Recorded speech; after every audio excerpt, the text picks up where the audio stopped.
Everybody, we hope your week is off to a great start so far. If not, let's see if we can change that. Let's get over to Keely Chalmers with a look at your forecast. Keely, we definitely want to change those windy conditions from last night. Absolutely. I'm calling it a victory Monday for weather as well. Much calmer out there. Temperatures are going to be about 5 degrees warmer than normal for this time of the year. We'll take you outside, a live look out over downtown Denver. It is beautiful. It is calm out there. And we have got temperatures slowly warming up. We're sitting at 30 degrees out at DIA right now, 27 degrees in Colorado Springs, 14 though. Certainly a chilly start to this Monday morning down in Lamar. We're looking at 20s up there in the mountains. So for your forecast for today, we will see increasing clouds as we head into the afternoon. Temperature's going to top out right around 49. Our normal for this time of the year is 44. So again, 5 degrees above that. Wind's not an issue. They are going to stay calm. Now, overnight, we do have a system to the north of us that could bring a little bit of some light snow, mainly north of the metro area, but can't rule out a few flakes flying and possibly some freezing drizzle. Not expecting any accumulation with this system, but want to point out as temperatures drop down into the mid-20s. Tomorrow, calm winds, once again, cloudy and cooler. We're going to make it up to 38 degrees, so certainly a chilly Tuesday, but we do have temperatures in our extended forecast back in the 50s, upper 50s, in fact, for some days. We'll talk about that and look ahead towards your weekend coming up in your full forecast in just a bit. Thank you, Keely. 6:01 is your time for this Monday morning. Right now, Sky 9 over the scene of a crash. This is just west of I-25 and 120th Avenue. You can see the right lane is blocked off. We do have crews blocking off that right turn lane, and it looks like a tow truck also just arrived on scene. So let's show you one of our CDOT cameras. This is the closest camera for those taking 120th Avenue. Not seeing any delays for those taking I-25. So let's switch things over to our main graphics and kind of show you where this crash is happening. So again, this is just west of I-25 at 120th Avenue. The right lane is blocked off. Once it clears up, I'll definitely keep you updated throughout the morning. Brianna, thank you. The trial for the 2 paramedics involved in the death of Elijah McClain is expected to resume today. 9 News reporter Courtney Yoon is live outside the Adams County Courthouse. And Courtney, this comes after delays last week.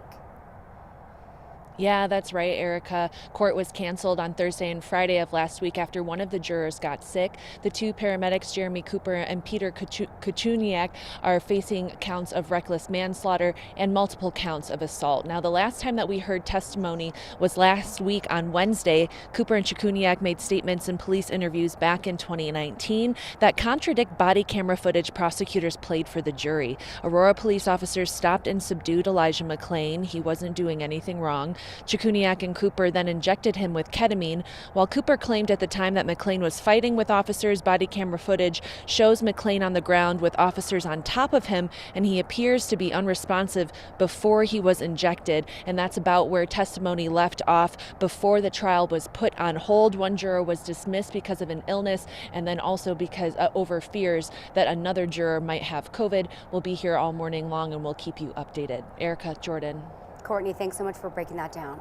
This week, 6 first responders charged with failure to intervene in the death of a young man who called 911 are due in court. A Clear Creek deputy shot and killed Christian Glass in June of 2022 after he had called for help. The other 6 officers on the scene were charged with failing to intervene, which is a misdemeanor. Those officers are scheduled to be in court tomorrow. New this morning, a new poll from NBC News is giving some insight into where the Republican candidates for president stand. This is from people who are likely to vote in the Iowa caucuses. Former President Trump is in first place by a lot. He has 51%, as you see on the screen there. His polling has grown 8 points since October. It's the highest lead this close to the Iowa caucus. Ron DeSantis is in second place with 19%. He's up 3% since October. Former President Donald Trump was supposed to testify in his civil fraud trial today. Now he says that will not happen. The New York Attorney General's office claims that Trump overvalued his properties in net worth and financial statements in order to get loans from banks he otherwise would not have gotten. Trump says the judge in the case is very hostile and claimed that he ruled against him without knowing anything about him. He says he has nothing more to say other than this is, quote, total election interference. Trump's son, Eric Trump, also backed out of testifying. Ukrainian President Volodymyr Zelensky will pay a visit to the White House tomorrow. Right now, Congress is working on a deal that could send more money to Ukraine. Some Republicans say they will only agree if the deal also includes more funding for border security. President Biden says he would consider supporting a compromise. When Zelensky meets with President Biden, he is expected to double down on the need for support from the United States. This will be Zelensky's third visit since the war started in Ukraine. Tomorrow, the United Nations General Assembly is holding an emergency meeting to discuss the situation in Gaza. Over the weekend, the U.S. was the only country to vote against a resolution for a ceasefire.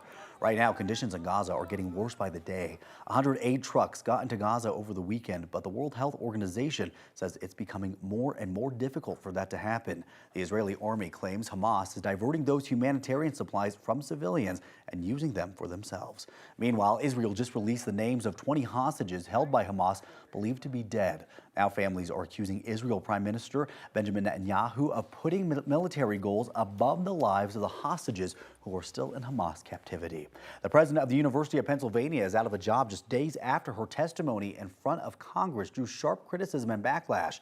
Liz McGill resigned over the weekend. Yeah, she appeared to evade a question about whether students who called for the genocide of Jews should be punished. Across the country, Jewish and Muslim college students have said they don't feel safe on campus. McGill testified about anti-Semitism and hate speech alongside the presidents of MIT and Harvard.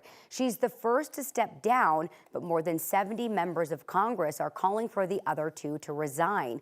Here is one of Harvard President Claudine Gay's answers that is now getting pushed back. Does calling for the genocide of Jews violate Harvard's rules of bullying and harassment? Yes or no? It can be, depending on the context. Does not depend on the context. The answer is yes, and this is why you should resign. She later apologized on social media. The Anti-Defamation League is calling for university presidents to create and implement plans to protect their students. We now know the winner of this year's Nobel Peace Prize, but she couldn't accept it in person. Narges Mohammadi is currently in a prison cell in Iran. She got the award for her fight against the oppression of women in Iran and her fight for human rights and freedom for all. Her family, who is living in exile in Paris, accepted the award for her.